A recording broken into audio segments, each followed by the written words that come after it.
Do not put my ex-husband's name anywhere near my son. Janelle Brooks said it so quietly that the nurse behind the front desk almost missed it, but the words landed like a glass breaking in a church. The pediatric clinic on Michigan Avenue was too bright, too clean, too full of soft blue walls and smiling posters about healthy families, and none of it matched the way Janelle's hands shook around the little dinosaur backpack in her lap. Her 4-year-old son, Isaiah, leaned against her knee in a red hoodie, cheeks hot with fever, breathing through his mouth as if every inhale took more work than it should. It had rained all morning in Chicago, the kind of cold rain that turned sidewalks shiny and made every cab smell like wet wool. Janelle had carried him 3 blocks from the bus stop because he said his legs felt tired. Now she sat in a plastic chair under a humming ceiling light, trying not to look scared. "Mommy, can we go home after the doctor?" Isaiah mumbled. Janelle brushed damp curls off his forehead and forced a smile. "As soon as they make sure your lungs sound okay, baby. I promise." Promises still felt dangerous in her mouth. She had learned years ago that people made them easily when life was convenient, then buried them under lawyers, calendars, and excuses when things got hard. The receptionist, a young woman with glossy nails and a tired smile, typed Isaiah's information into the system. Last name Brooks, first name Isaiah, date of birth April 18th, she repeated. Janelle nodded once. "Insurance card?" Janelle slid it across the counter. The woman scanned it, waited, frowned, then tapped the keyboard again. That tiny pause made Janelle's stomach tighten. "Is there a problem?" she asked. "Probably just the system updating," the receptionist said, still staring at the screen. "We were recently acquired, so a lot of records are migrating over." Janelle's eyes moved to the logo printed on the new sign behind the desk. Whitmore Medical Systems. For 1 second, the whole room tilted. The floor stayed still, the lights stayed bright. The cartoons kept playing softly from the mounted television, but Janelle felt the past step through the front door in an expensive suit. Connor Whitmore. The man who had signed her out of his life before Isaiah was even born. The man who had told her, with a coldness that still woke her some nights, "Do whatever you want with the pregnancy. Just do not drag me into it." The receptionist clicked again. A red notification flashed on the monitor. Janelle saw only part of it before the woman angled the screen away, but it was enough. Restricted match. Executive review. Whitmore. Her throat went dry. "I need that file closed," Janelle said, standing too fast. Isaiah grabbed her coat. "Mommy." The receptionist blinked. "Ma'am, it is just a security flag. I may need a supervisor." "No supervisor," Janelle said, her voice low but firm. "My son is sick. He needs a doctor, not a boardroom." A man in a gray quarter-zip stepped out from the back hallway, holding a tablet. "Mrs. Brooks," he said carefully. Janelle hated how official her name sounded in his mouth. "We are having trouble clearing your son's chart. It appears there may be a related family record in our executive system." Isaiah coughed against her sleeve. Janelle pulled him closer, one hand spread protectively over his small back. For years of quiet mornings, unpaid bills, late-night fevers, daycare forms, birthday cupcakes, and bedtime prayers had been safe because Connor Whitmore had never cared enough to look. Now one insurance scan had done what no person had dared to do. It had pointed straight at the truth. Janelle looked at the man with the tablet and said, "You treat my child first. Whatever name your system thinks it found can wait." But down the hall, behind a locked office door, an automatic alert was already being forwarded to Whitmore Medical Systems headquarters, and by lunchtime, Connor Whitmore would see the name Isaiah Brooks for the first time. 4 years before that alert crossed Connor Whitmore's desk, Janelle Brooks had stood barefoot in the kitchen of their River North condo, holding a pregnancy test in one hand and the edge of the marble counter in the other, trying to decide whether joy was allowed to feel this fragile. The city glittered outside the windows 30 stories below, all traffic lights and office towers. But inside, the condo was almost silent except for the refrigerator humming and Connor's shower running down the hall. Janelle had waited 3 minutes for those 2 pink lines, and when they appeared, her knees nearly gave out. She laughed first, a tiny shocked sound, then pressed her palm over her mouth because the laugh turned into tears. Not sad tears. Not yet. She imagined Connor coming out in his white shirt, sleeves half-buttoned, looking confused until she showed him the test. She imagined his face softening. She imagined him pulling her close and whispering that they would figure it out. They always had. Back then, she still believed we meant both of them. Connor had not always been cold. In the early days, when Whitmore Medical Systems was nothing but a rented office, a borrowed conference table, and a dream too big for his bank account, Janelle was the one who stayed up with him past midnight editing investor decks. She packed lunches when he forgot to eat. She caught billing mistakes, answered calls, remembered names, smoothed over angry vendors, and told him he was capable on the nights he stared at his laptop like the whole world had already decided no. He used to kiss her forehead and say, "I do not know what I would do without you, Janelle." She believed him. She built a life around believing him. But success had changed the air between them little by little. First came the late dinners with investors. Then the locked phone. Then the way he said, "my company," instead of "our future." By the time he walked into the kitchen that morning, towel around his neck, eyes already on his messages, Janelle was holding the test like a small miracle. "Connor," she said softly, "I need to show you something." He looked up, impatient at first, then froze when he saw it. For one beautiful second, she thought the silence was shock. Then his jaw tightened. "How far along?" he asked. Not "are you okay?" Not "are we having a baby?" Just "how far along?" Like she had brought him a scheduling conflict. "I have not seen a doctor yet," she said. "I just found out." Connor set his phone on the counter and rubbed his forehead. "This is not a good time." The words fell flat and ugly. Janelle blinked. "A baby is not a meeting, Connor." "Do not do that," he said, his voice low. "You know what is happening right now? The Series C round is in 6 weeks. The board is watching everything. I cannot have personal chaos attached to my name." Personal chaos. That was what he called the child she was already protecting with one hand against her stomach. She stared at him, waiting for the man she married to come back through the door and correct the stranger standing in front of her. He never did. By noon, his lawyer had called. By evening, a folder sat between them on the dining table, thick with clean white pages and language so cold it made her fingers ache. Divorce. Confidentiality. Release of future claims. No public statements. No financial obligation beyond the settlement already listed. Janelle looked across the table at Connor, still in his tailored suit, still handsome in the cruelest way, because he looked like the man she loved while acting like someone who had never known her at all. "You are really doing this?" she asked. Connor did not meet her eyes. "It is better to handle it now, before it becomes complicated." Janelle's voice trembled, but it did not break. "Before our child becomes complicated, you mean?" His face hardened. "Do whatever you want with the pregnancy. Just do not drag me into it." The room went so quiet she could hear the pen roll slightly when the lawyer nudged it toward her. Janelle looked down at her own name printed neatly on the page, as if a marriage, a future, and a tiny heartbeat could be reduced to signature lines. Her hand shook when she picked up the pen, but something inside her went still. Connor thought he was cutting away a problem. He did not understand that in that exact moment, Janelle stopped begging life to be fair and started learning how to survive without him. Janelle left the condo before sunrise with one suitcase, one folder of medical papers, and the kind of silence that scared even her. She did not slam doors. She did not throw the ring at Connor. She did not give him the satisfaction of watching her fall apart in the home she had helped turn into a magazine picture. She folded 2 sweaters, 3 work dresses that would not fit much longer, her laptop, her mother's old Bible, and the sonogram appointment card she had not yet been brave enough to schedule. Then she stood in the kitchen one last time, looking at the marble counters she had wiped down after Connor's investor dinners, the wine glasses she had washed while he took calls in another room, the long table where a lawyer had turned her marriage into paperwork. Her wedding ring felt heavy on her finger, not because of the diamond, but because of everything she had once believed it meant.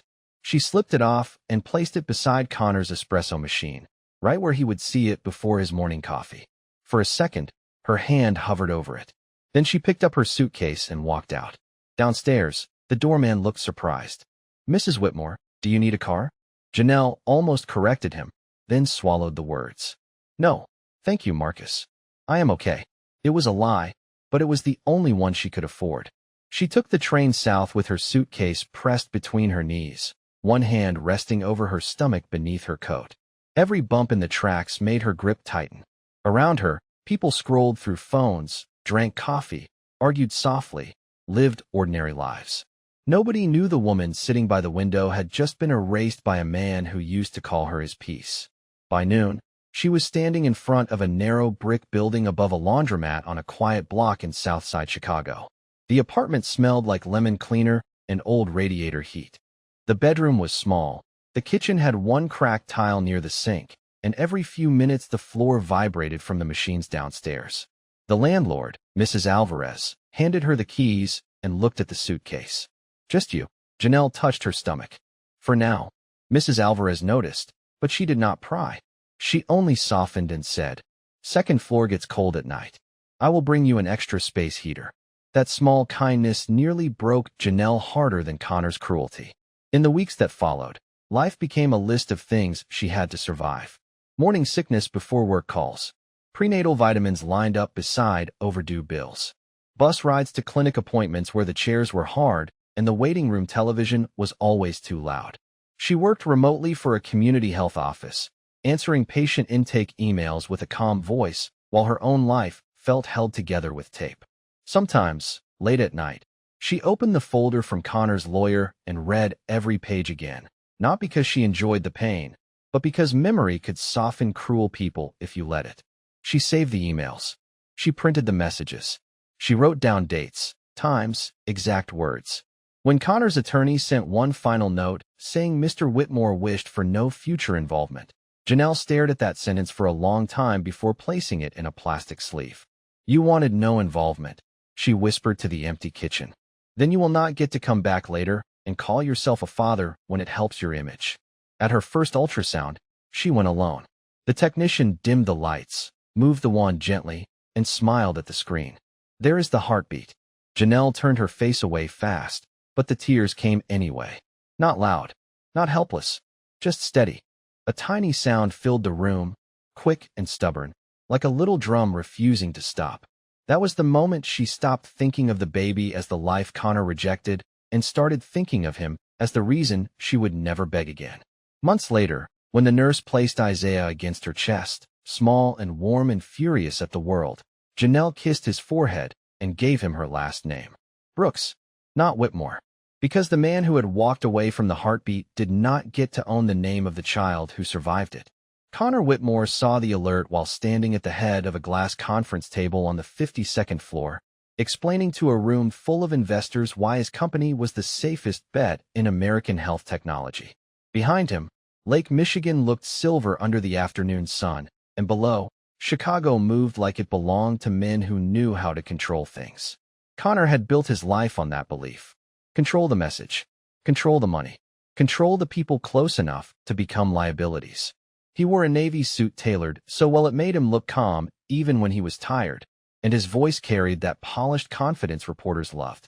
"Families trust us because we protect what matters most," he said, tapping a slide with one finger. A few people nodded. Someone wrote that down.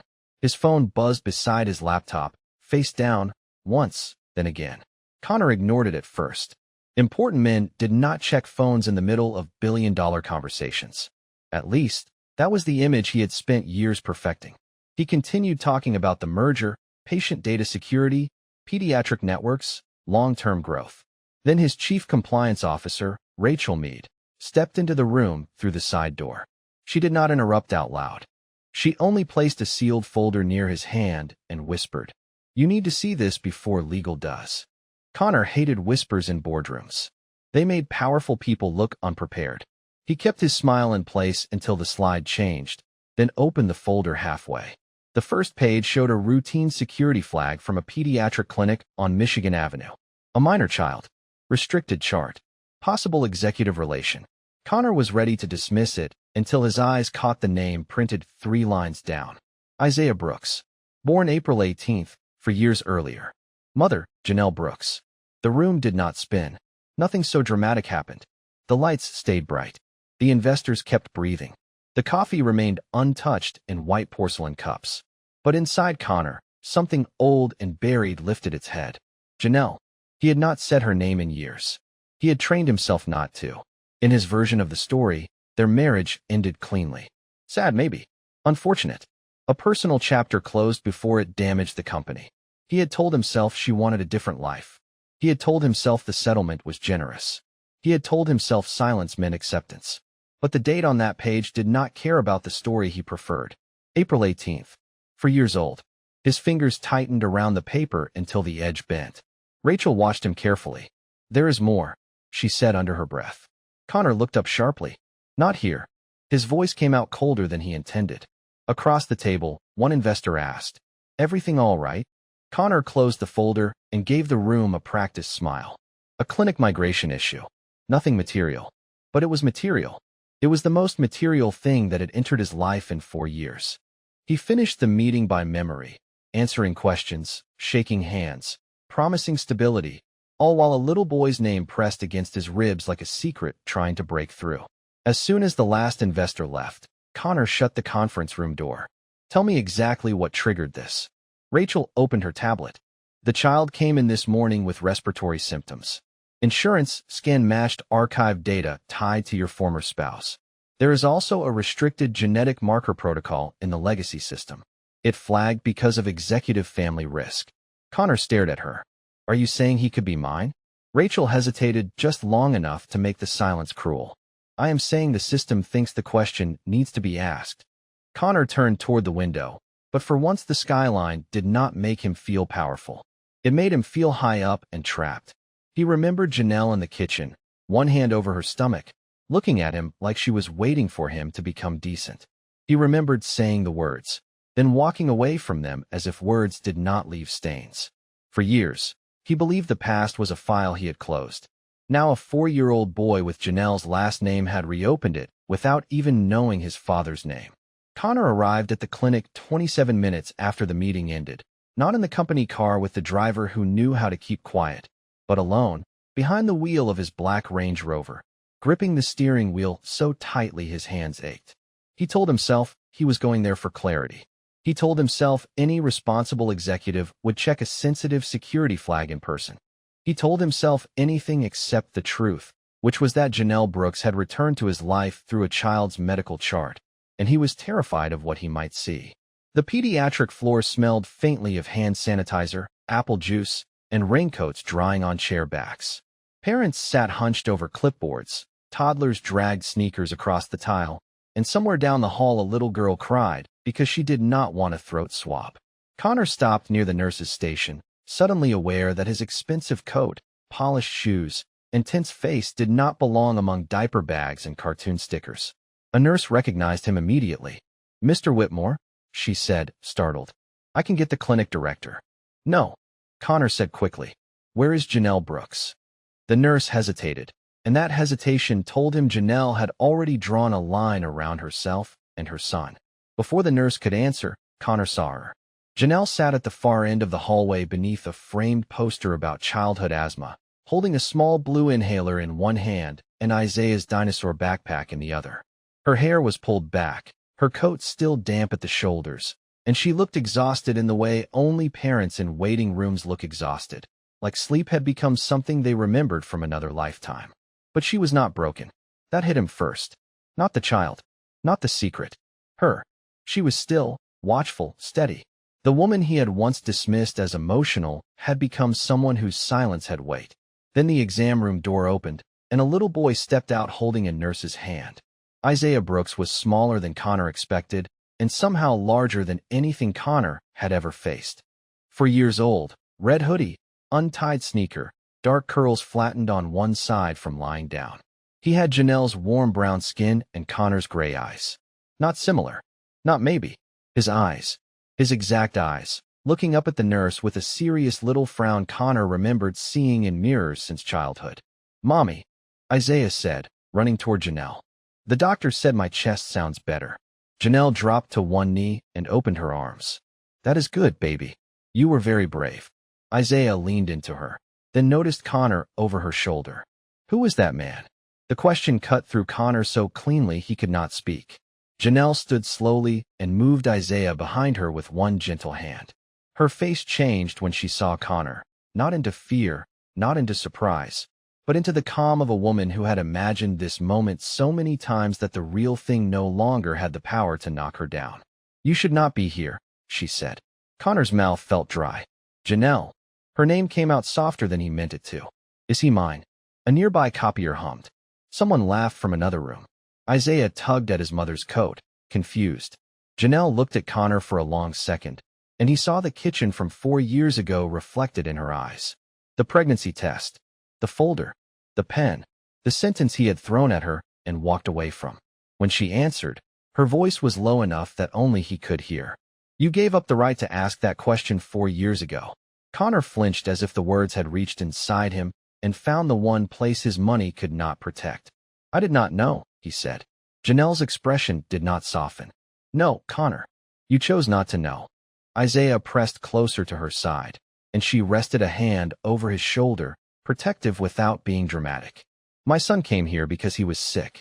Not because your company bought another clinic. Not because your system got curious. Not because you suddenly decided the past matters. Connor looked down at the boy, and for one reckless second he wanted to say his name, wanted to hear how it felt in his mouth.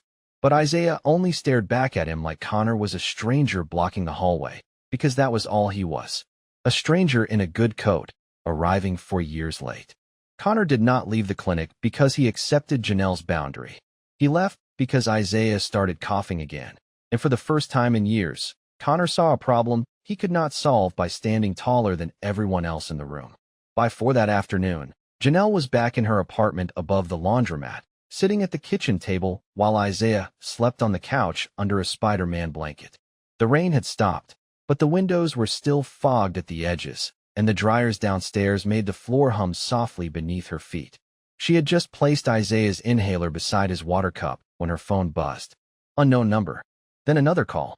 Then a message from a law office with a downtown address and Connor's name buried in the preview like a bad memory refusing to stay buried. Janelle did not open it right away. She stared at the screen until it went dark, then pressed both hands flat against the table to steady herself. She had always known Connor might come back with questions one day. She just hoped Isaiah would be older before those questions arrived, wearing a suit and carrying legal language. At 6:30, there was a knock at the door. Not loud, not rude, but official enough to make her stomach tighten. Mrs. Alvarez called from the hallway. Janelle, honey, there is a woman here for you. When Janelle opened the door, Marissa Cole stood there in a camel coat, holding a leather folder and a paper bag from the diner on the corner. She was in her early 40s, sharp-eyed, calm, the kind of woman who looked like she read every document twice and every person once. I brought soup, Marissa said. And before you ask, yes, Connor's attorney already called my office. Janelle let out a breath she had not realized she was holding. He wants a test? He wants a DNA test, temporary visitation, access to medical records, an emergency review of the birth certificate. Marissa stepped inside and lowered her voice when she saw Isaiah sleeping. He is moving fast because fast is the only language men like him trust. Janelle closed the door carefully. Can he take him? Marissa looked her straight in the eye. No, not tonight. Not tomorrow morning. Not because he panicked in a hallway and suddenly remembered blood matters. The words should have comforted her, but Janelle still felt cold. She looked toward the couch, where Isaiah's small hand rested open beside his cheek. He called him a complication before he was even born. Marissa placed the folder on the table. Then we remind him, in writing. Inside were copies Janelle had saved for years. The divorce agreement. The confidentiality clause. The email from Connor's lawyer stating Mr. Whitmore requested no future involvement. The medical bills Janelle had paid alone. The lease for the apartment. Daycare receipts. Pediatric records. Birthday photos printed with dates on the back. Every ordinary thing that proved love had been showing up long before Connor did. Janelle touched the plastic sleeve holding the old email. Her fingers trembled, but her voice stayed steady. I kept all of it because I was scared. Marissa shook her head. You kept all of it because some part of you knew the truth needs witnesses. Across town, Connor sat in his penthouse with his own legal team gathered around a polished table, speaking about rights, strategy, optics, and family court as if Isaiah were a company asset that had been misfiled. He is my son, Connor said, louder than necessary. His oldest attorney, Thomas Vale, adjusted his glasses. Possibly, but the record is not favorable to you. Connor's jaw tightened. I did not know she had him. Thomas slid a printed email across the table, the same one Marissa had just opened in Janelle's kitchen. You made not knowing part of the agreement. Connor stared at his own words. Clean, dated, undeniable. For years, paper had protected him. Now every page looked like a door closing. By the next morning, Connor Whitmore's private problem was no longer private. It started with one forwarded email, then a calendar invite marked urgent, then a call from the board chair that lasted less than 2 minutes and ended with, "Be in the conference room by 10." Connor stood in his penthouse closet, staring at 3 nearly identical navy suits, as if choosing the right shade could put his life back in order. On the marble island behind him sat the printed email from 4 years ago, the one where his attorney had written that Mr. Whitmore requested no future involvement. Connor had read it so many times overnight that the words no longer looked like language. They looked like evidence. At headquarters, the lobby screens still played the company video on a loop. Smiling nurses, parents holding babies. Connor's own voice saying, "At Whitmore Medical Systems, family comes first." He almost stopped walking when he heard it. For years, that line had made him proud. Now it sounded like someone else accusing him in public. Rachel Mead met him by the elevator with a tablet tucked against her chest. "The board has the packet from Ms. Brooks's attorney," she said. Connor kept his eyes on the elevator doors. All of it. Enough. That word stayed with him all the way to the 52nd floor. Inside the boardroom, nobody rose when he entered. That was how Connor knew the ground had already shifted. The same men and women who once laughed at his careful jokes now sat with folders open, faces flat, coffees untouched. At the far end of the table, Vivian Hart, the board chair, folded her hands and looked at him like she was not angry, only disappointed. Somehow that felt worse. "Connor," she said, "we need to understand whether there is legal exposure connected to the Brooks matter." He sat down slowly. "This is a personal family issue." Vivian slid one page forward.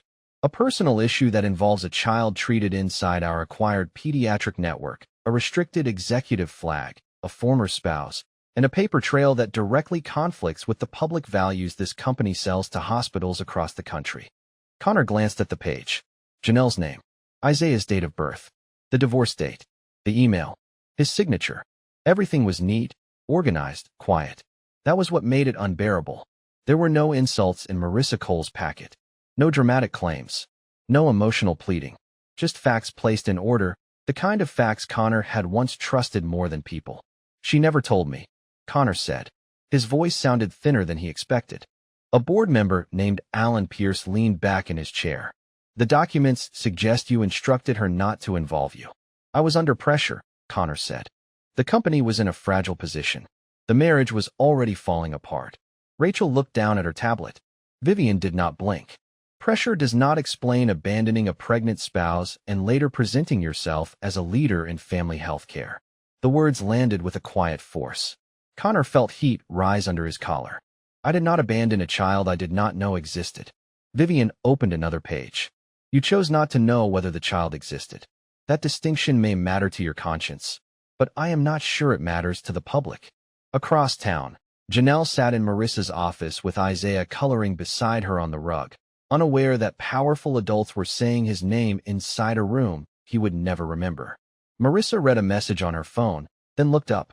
"They are in session." Janelle nodded, but her eyes stayed on Isaiah as he drew a yellow sun over a house with one big window. "I do not want him used to ruin Connor," she said softly. "I just want him protected from Connor." Marissa's expression softened. Sometimes protection tells the truth louder than revenge ever could. Back in the boardroom, Vivian closed the folder. "Until this is resolved, we are recommending you step away from merger negotiations." Connor stared at her. "You are removing me from my own deal." "We are protecting the company," she said. The sentence was almost identical to one Connor had used years ago when he chose ambition over Janelle. Hearing it turned back on him made his chest tighten. He looked through the glass wall at the city below, the city he thought he had conquered, and understood that Janelle had not raised her voice once, had not leaked a story, had not begged anyone to believe her. She had simply kept the receipts.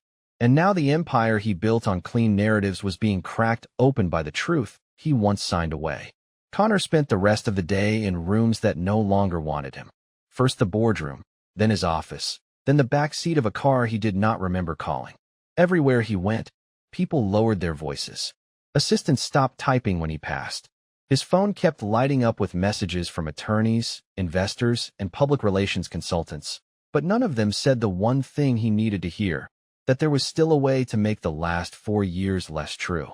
Near sunset, he told the driver to stop 3 blocks from Janelle's apartment. He did not call her. He did not send a warning. For once, he understood that showing up like he had a right to enter would only prove he had learned nothing. So he stood across from a small neighborhood playground with his hands in the pockets of his coat, watching through the black iron fence as Isaiah ran in uneven circles around the slide. The boy wore the same red hoodie from the clinic, now zipped crooked, and every time he laughed, Connor felt something inside him fold in on itself. Isaiah was not a legal issue. He was not a threat to the merger. He was not a headline waiting to happen. He was a little boy with a loose shoelace, a sticker on his sleeve, and a mother who reminded him to slow down before he slipped on the damp rubber mats. Janelle sat on a bench nearby, holding a paper cup of coffee that had probably gone cold. She looked tired, but when Isaiah yelled, "Mommy, watch this," her whole face softened. Connor had seen people look at him with admiration, fear, desire, envy, and expectation. He had not seen anyone look at him the way Isaiah looked at Janelle, as if she was home, shelter, safety, and the answer to every question. That was when Connor finally understood what he had missed. Not in theory, not as an idea, in inches, in mornings, in scraped knees and bedtime stories, in the first fever, the first word, the first day of preschool, the birthday candles he had never lit, the tiny shoes he had never bought, the drawings that had never hung on his refrigerator because he had chosen a cleaner life over a real one. Janelle noticed him before Isaiah did. She stood slowly, not alarmed, not welcoming, just aware. Connor opened the gate and stopped several feet away, leaving space between them like an apology he had not earned the right to speak yet. "I am not here with lawyers," he said. Janelle glanced toward the street. "That is new for you." He accepted that because it was fair. Isaiah ran past them toward the climbing bars, unaware that his whole history was standing 10 feet from his mother with red eyes and a ruined name. Connor swallowed hard. "I saw the board today. I know. They have the documents. They have the truth," Janelle said. He looked at her then, really looked, and the calm in her face hurt more than anger would have. "I told myself you hid him from me." Janelle's hand tightened around the coffee cup. "I protected him from the version of you that told me not to drag you into his life." Connor nodded once, but the motion broke halfway. His voice dropped until it was barely more than air. "I thought I was making a hard choice." "No," she said, quiet and steady. "You made a selfish choice and called it hard because that sounded better." Isaiah called from the slide, "Mommy, I did it." Janelle turned and smiled. "I saw, baby. Great job." Connor watched the boy beam under that praise, and something in him gave way. Not loudly, not for attention. His shoulders sank, his breath caught, and the tears came before he could stop them. He covered his mouth with one hand, ashamed of how late his grief had arrived. "I missed everything," he whispered. Janelle did not move closer. She did not comfort him the way she used to when his bad days became her responsibility. She only stood beside the bench, her son behind her, her boundaries finally stronger than his regret. "Yes," she said. "You did." Connor wiped his face, but more tears came.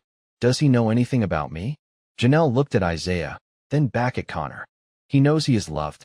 That was what mattered most. The sentence landed harder than any punishment the board could give him. Connor had built hospitals, platforms, systems, and a public image around caring for families. But the one family that needed him had learned to survive without him. For the first time in his life, he had no argument, no strategy, no signature line waiting to save him. He just stood outside a playground at dusk, a stranger to his own son, realizing that the door had not been locked against him.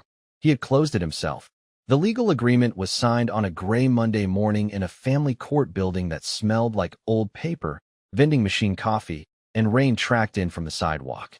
Janelle sat beside Marissa Cole at a plain wooden table, wearing a cream sweater and small gold earrings Isaiah had picked from her jewelry dish because he said they looked like sunshine. Across from her, Connor Whitmore looked older than he had 2 weeks ago. Not ruined in the dramatic way people imagine powerful men fall, but changed in the quieter way that hurts more. His suit was still expensive, his watch still shined under the fluorescent lights, but his eyes no longer carried the easy arrogance of a man who believed every room would bend for him. The DNA test had confirmed what everyone already knew. Isaiah was his son. But the court did not hand Connor a family just because science gave him the word father. Marissa read the terms slowly. Supervised visits at first. Parenting classes. Family therapy. Full medical support. Education fund. No media statements. No use of Isaiah's name, image, or story for reputation repair. The last condition made Connor look down at the table. Janelle saw his jaw move once, like he wanted to object, but he did not. Maybe his attorneys had warned him. Maybe the board had humbled him. Or maybe, for the first time, he understood that a child was not a second chance wrapped in good publicity. When the judge asked if both parties agreed, Connor answered first. I agree. His voice was quiet. Then Janelle looked at the paper in front of her, at Isaiah Brooks printed neatly in black ink, and something inside her finally loosened. I agree, she said. Afterward, in the hallway, Connor stopped a few feet from her. He held a small envelope in both hands. It is not a gift, he said. It is not meant to fix anything. Janelle waited. He swallowed. It is a letter for Isaiah, for when you think he is old enough. I just wrote that I am sorry. Not to you, through him. To him. Janelle took the envelope, but did not promise anything. He is for Connor. Right now, sorry looks like showing up on time and not making promises you cannot keep. Connor nodded. I know. And that was the difference. Years ago, he would have said he understood just to end the conversation. This time, he looked like understanding had cost him something. 3 months later, Connor was no longer acting chief executive officer. The company called it a temporary leadership transition. The business magazines called it a stunning fall from grace. Janelle did not read most of the articles. She had learned that peace could be stolen by constantly checking whether life had punished someone enough. Connor's punishment was not her home. Isaiah was. On a Saturday afternoon, she watched from a park bench as Connor sat on the grass a careful distance away, helping Isaiah build a crooked tower out of plastic blocks. A court-appointed supervisor sat nearby with a clipboard. Isaiah laughed when the tower fell. Connor laughed too, then looked over at Janelle, not asking for approval, not begging for forgiveness, just acknowledging that she had given him access to something he had no right to demand. Janelle gave a small nod and looked away before the moment became heavier than it needed to be.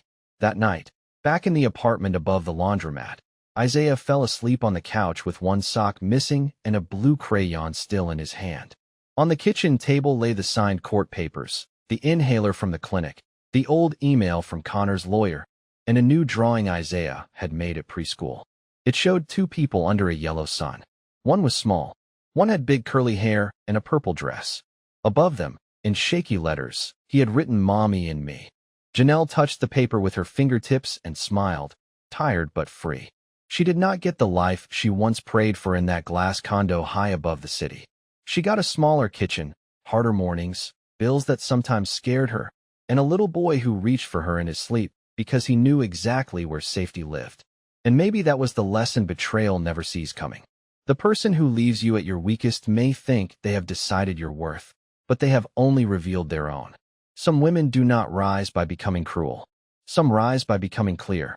They stop begging to be chosen, start choosing the life in front of them, and one day the people who discarded them look back and realize the door they closed was the only one that ever led home.